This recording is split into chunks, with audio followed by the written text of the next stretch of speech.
got some breaking news here, gang. The Supreme Court just ruled that border agents do indeed have the legal authority to deny re-entry to green card holders. So those are legal permanent residents who have been charged with crimes. Now, that's the key. That's what was at issue. The issue was simply charged with a crime, not convicted, not sentenced, charged. The Trump administration argued that under existing immigration law, Customs and Border Protection officers have discretionary authority to turn back lawful permanent residents at the border when those individuals are facing serious criminal accusations. And the Supreme Court agreed. Now, I want you to understand what that means in practice here. A green card is not a passport.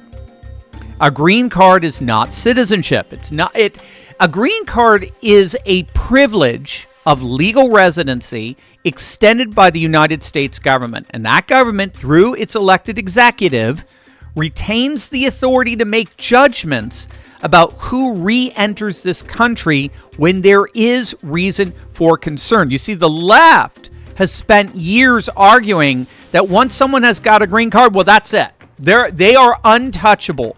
They can pass through that border whenever they want. The Supreme Court just said, no, that's not true. That's not the law. And the Trump administration was right. But here's what I really want to focus on, because the ruling doesn't exist in isolation. This is the latest. This is a part of a long list in the sustained, accelerating string of Supreme Court victories for President Trump, particularly when it comes to immigration and border security. So earlier this term, the court ruled that the Trump administration could deploy what's called the Alien Enemies Act. That's a law dating back all the way to 1798.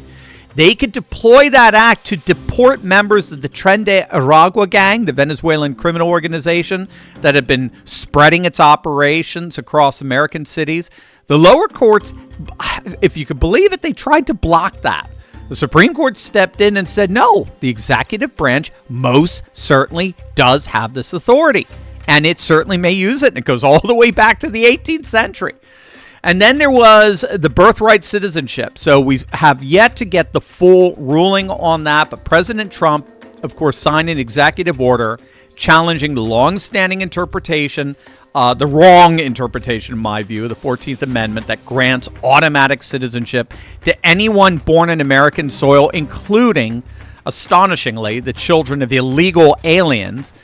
Lower court judges, including several Biden appointees, immediately issued nationwide injunctions blocking that executive order. The Supreme Court, while allowing the underlying legal challenge to continue, significantly curtailed the scope of those injunctions, so preventing individual district court judges from issuing rulings that block a presidential order everywhere in the country simultaneously. So that's a structural shift in how federal courts can resist the executive branch, and it's absolutely enormous. And then there's the ICE enforcement. So federal judges had tried to declare schools, churches, other what they called sensitive locations off limits for immigration enforcement, effectively creating sanctuary zones.